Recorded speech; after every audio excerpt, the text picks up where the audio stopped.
Now this one sauce is the sauce.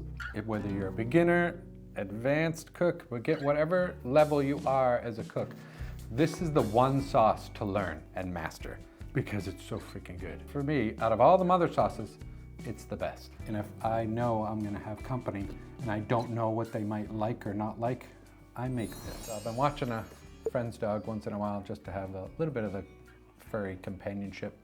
Hi, Mr. Milkman, how are you? How are you? I'm gonna go do some cooking. Okay, I'm very happy you're here. I know Frankie misses you too. Good boy. Okay, you stay here. I know you're way more excitable, but you stay here, okay? Okay, stay here.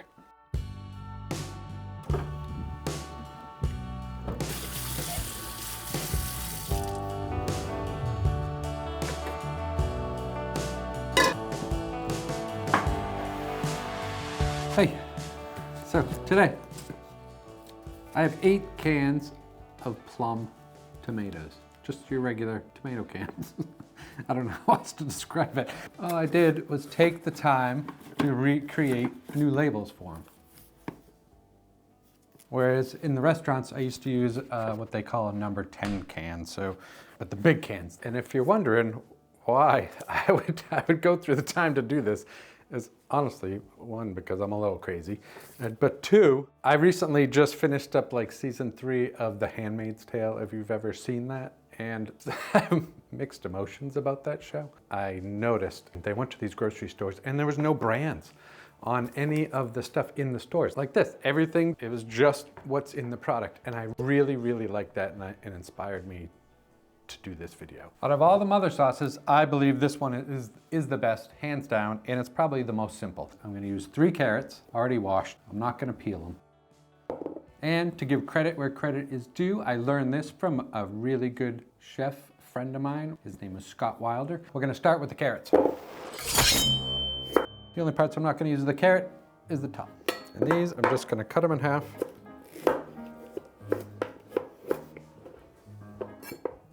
And just chunk. Just like that. This is the biggest pot I have in the house at the moment, so I'm just gonna use this. Carrots. 2 onions, just regular white onions, yellow onions. I'm just gonna take the sides off.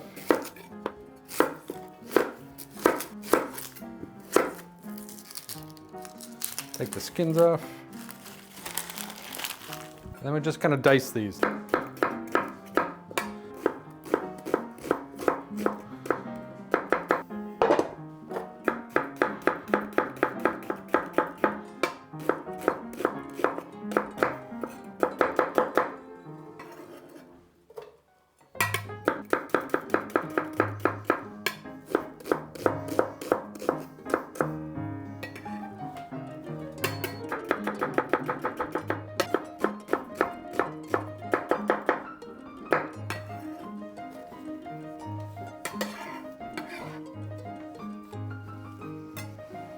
Not to bore you with the peel and the garlic, this is how much garlic I'm gonna use. All right, and if you want me to count them, 1, 2, 3, 4, 25 cloves of garlic here. And I would say it's probably gonna be a little bit more than a 1/4 cup if we measured it chopped up. Don't put too much thought into it. It's a good time to just, when you know you don't actually have to care about the size of anything, it's a good time to practice just knife cutting. So always having your fingers clawed back like this, and just practice going slow. The more you practice, the faster you get.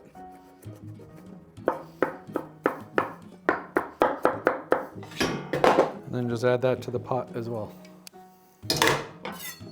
Question I get a lot is how I clean the cutting board. So all I did was put a little bit of soap on this sponge and a little bit of water. After like garlic, and I don't want that, stinky cutting board, I'll scrub it like this. A little bit of soap and water. That's it. And then I'll dry it off with a towel, a clean towel. And then I always have another dry towel that I'll just wipe down. that's how I'll clean it when it's like garlicky and stuff. Otherwise, if it's not too messy, I just wipe it down. But I get so many questions about how to care for a cutting board. There's another thing I do maybe once a month or once every few weeks, or when I see, if I feel like this is drying out, which it's not, it's very healthy. I use, it's a wood block oil. So literally this one just says Danish oil, wood block, drying water and stain resistant. It's just one I found online. So just go online or in your store and just find an oil that's good for wood. And I just put a little dab, maybe the size of a quarter, onto the cutting board, and then I use a paper towel and I just rub it all in. I'm not gonna do it right now because I'm still cooking, but that's what I do. And I do it all over. I'll do it, you can do it in the evening, and then you just do it all sides. But that's how I care for the cutting board. And most of the time, I'm not washing it here on the counter. I take it to the sink, I scrub both sides of it, and then I let it sit to dry, and then I put it back here. I hope that's of help to the people that were asking. This right here. Now, because I know bounce back and forth with no oil recipes, I'm gonna add oil to this.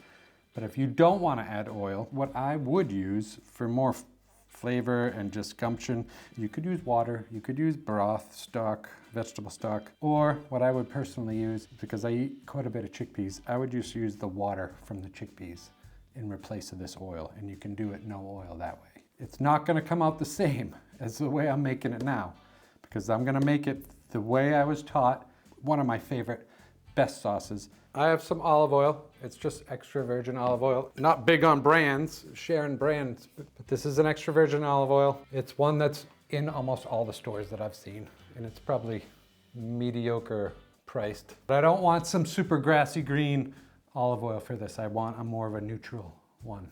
Good, but neutral flavor. And it's gonna be quite a bit. Probably use all of this, which is probably a good cup, or maybe a little bit more. I want to be able to see the olive oil. So I used this container, 3/4 full. And then once that's done, I'm gonna add just a pinch of salt. And you notice I did not start the flame. Like, this is one of the different recipes where I don't get the pan hot first. I'm gonna heat up the pan now. So once you get that heat going, I'm just gonna lower that down to the lowest setting. And this is on the big burner at the moment. I will switch it to a smaller one, but I want to slowly get this cooking up.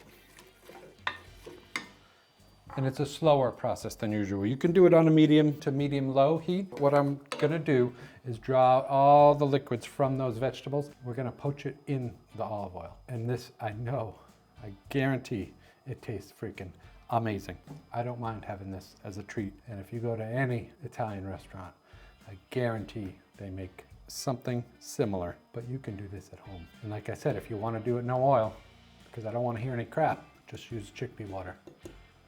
Or broth, same method. Sometimes I even take a whole jar of like the roasted red peppers that have it in that juice, and I'll just add that into it.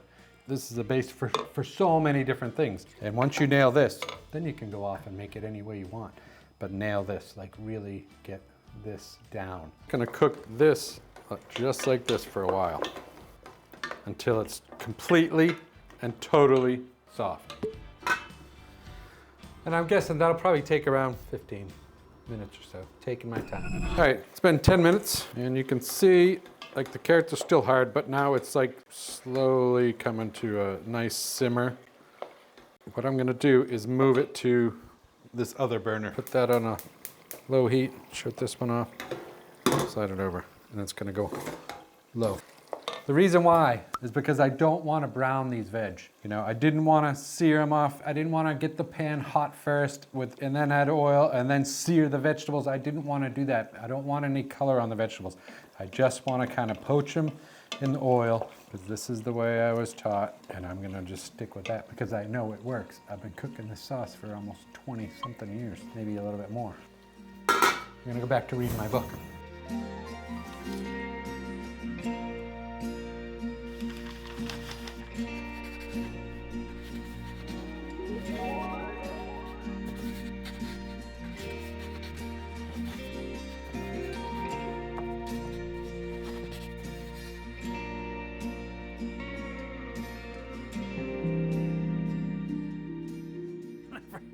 Whenever I come sitting on this chair and do this little bit, I don't know, I feel like an old man, which is fine because I'm at that age where I can consider myself amongst the older people.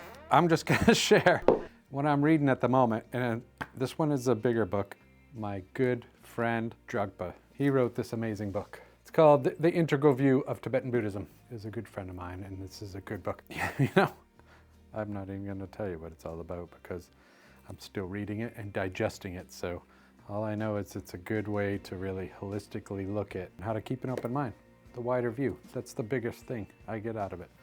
Having a wide view just helps me. And another book I'm reading is called Travels with Charlie by John Steinbeck. And this book is great. I'm almost done it. I'm reading this just to get me motivated to go out in the van with Frankie. It's actually a nonfiction book that he wrote when he took his dog across America. And if my neighbor, bless him, he suggested I read it. So I just picked it up and I'm just getting it back up, building my practice back up to read a lot more because I'm leaving with no TV. Again, like I hadn't had a TV for almost 12 years until I moved here, and then there's just so many spaces for TVs. It was easier to buy a TV than to fill in the space that they had cut out for the TV. Go figure.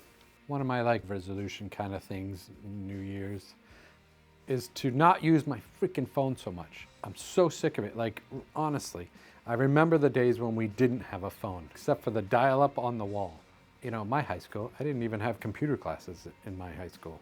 I didn't take them. And the ones that were being offered had the DOS system, so just the little green on the black screen.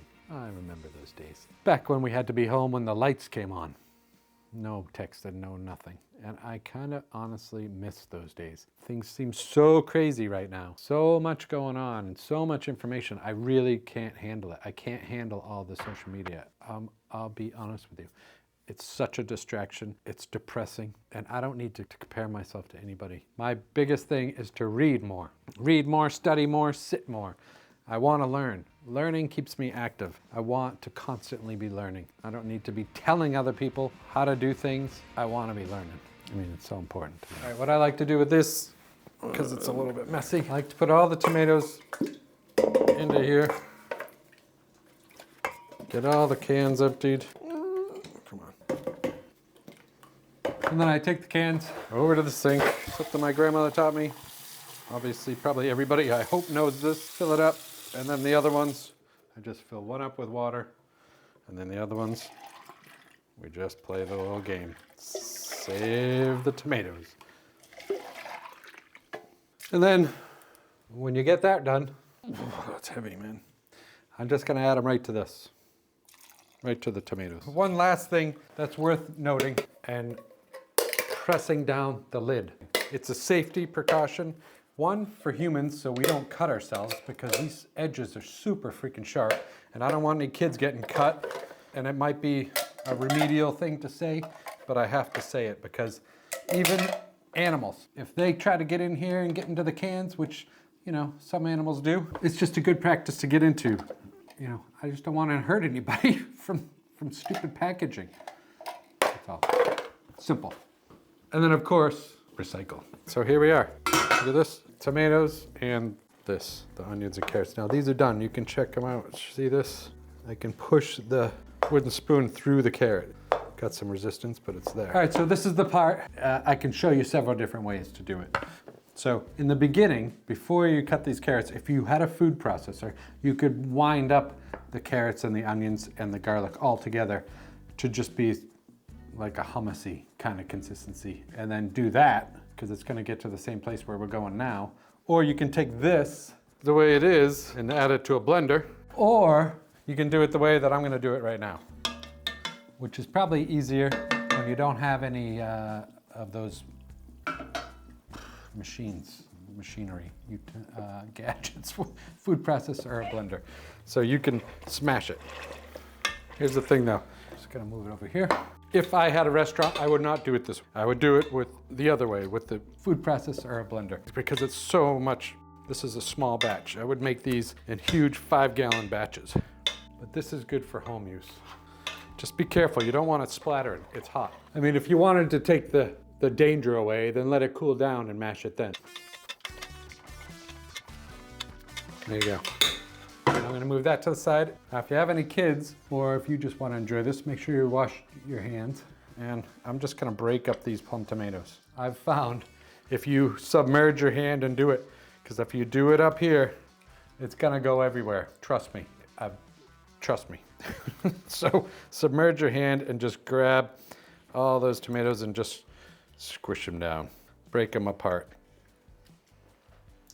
And then just for safety's sake, I tend to put it in the sink, and it also helps with less splatter.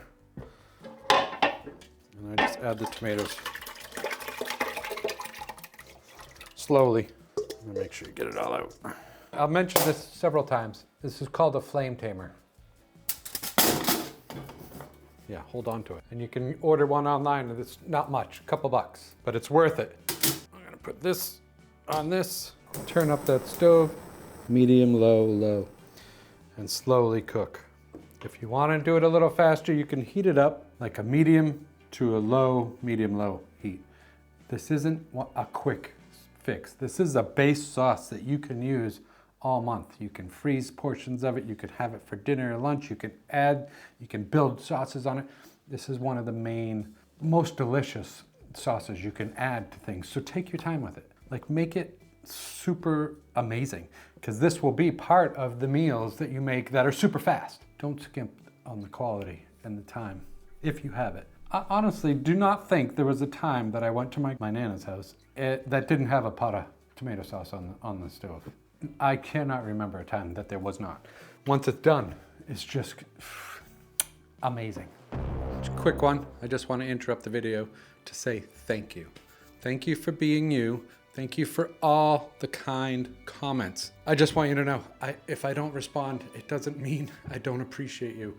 And I do, and I appreciate all the super kind comments you make. I just want to really be grateful for you. I know there's a lot of crap going on. Wherever you are, there's crap going on. Life is hard sometimes. And I just want to make sure you know that you're appreciated, and I really do appreciate you. About 30 minutes. It's starting to come together. It smells delicious. Some of the tomatoes are still not broken up, but they will. Look at that. Beautiful. All right, it's been simmering about an hour and a half here. Oh, fresh tomatoes, garlic. It's so good. Some black pepper, just a pinch. It's probably gonna be half a teaspoon for this much. And then salt. But salt we're gonna do to taste. And for now, I'm just gonna start with just a little bit. Stir that in. And sometimes I do this so I don't get so dirty if I don't put an apron on. Yum. Super good.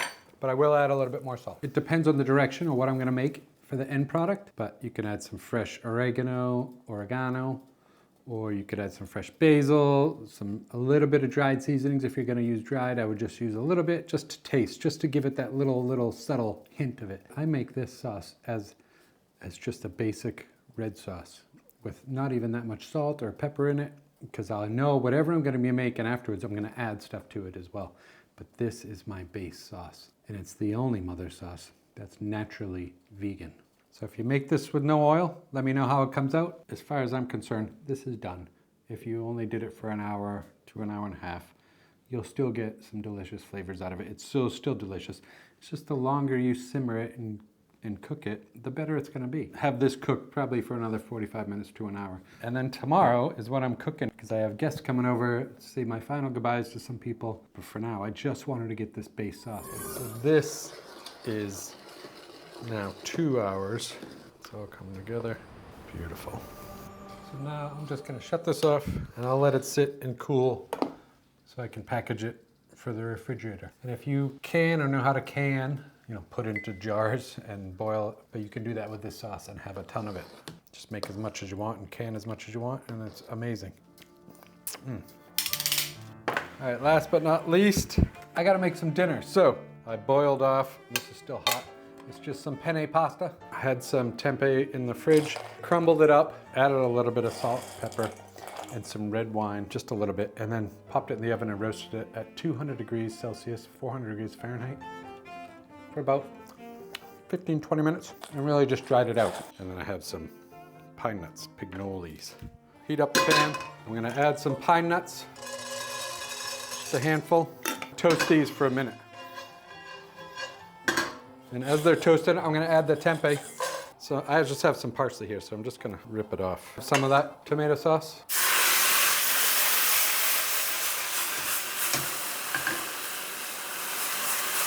And add that right to it. A little bit of salt. I have powdered pepper is in that little jar that I have. I also like ground, fresh ground. And I am a big fan of black pepper, so I add quite a bit. I have some chili peppers, cooked ice. Fast, easy meal, make sure they're not sticking on the edges here.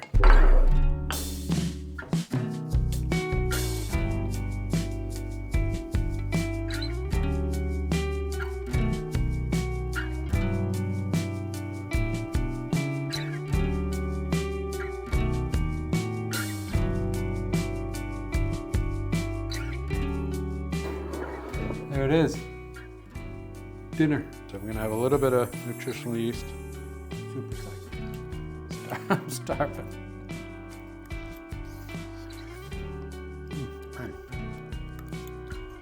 I don't think there's a more comforting dish. Like this just tastes like home. Wherever home is, this tastes like it. It's so good. That sauce, if you ever had in America, there's a brand called Raos, R-A-O-S. It's probably the best brand I buy when I don't make it, but this is better and so much less expensive. That little pop from the pine nuts, fantastic. And the tempeh is so good. If you like this recipe and you nail this as a base, check out these recipes over here, especially this hot Italian sausage one, because it would go fantastic with this. Apologies for eating like I haven't eaten all day. Talking with my mouth full, I'm sorry. Sorry, Mom.